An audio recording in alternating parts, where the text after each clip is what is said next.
লোক কি করলো, এক লোক চিন্তা ভাবনা আকাশে বিমান করে ইচ্ছা বিমানে কি করবো, বিমানে ওঠার চিন্তা ভাবনা বাবা জায়গা বেচ্চা বিমানে উঠছে।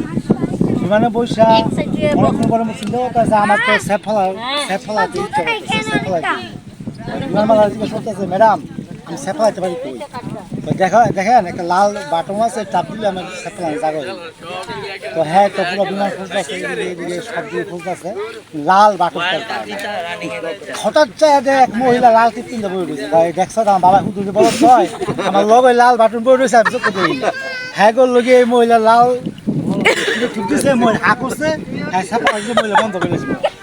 এত টাকা নেয় গুটাই দিলে আগ করে ফাড়ালে বন্ধ করে।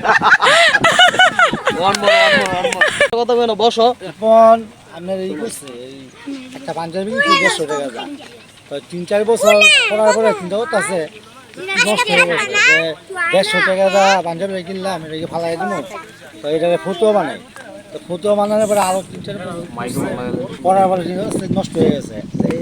150 টাকা পাঞ্জাবি কিনছি, নষ্ট করে দিতাম কি করতে হইব। এটা আবার একটা সেন্টু গেঞ্জি বানাইছে, এটা আবার 4-5 বছর পড়ছে। পড়ার পরে এটাও একটু নষ্ট হয়েছে, চিন্তা করতেছে 150 টাকা পাঞ্জাবি কিনছি ভালো একদম এক কাজ করে রুমাল বানাই। এই রুমাল বানাই অনেক বছর ব্যবহার করছে। তারপর এটাও নষ্ট হয়েছে, বাড়িতে চুলা জ্বালানোর মতন কিছু নাই।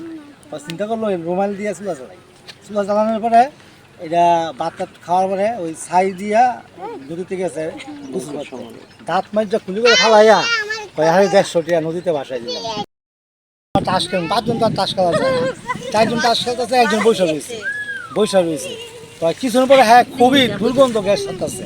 সবাই কয়ে হারামদাদা তুই গ্যাস ছাড়ার আগে কি করবি, আগে বলি পুলিশটা আমার নাক ধরবো গ্যাস ছাড়বি। হ্যাঁ পুলিশ কয় হ্যাঁ নাক ধরে, হঠাৎ করে দারোগা ভাই কি হয়েছে?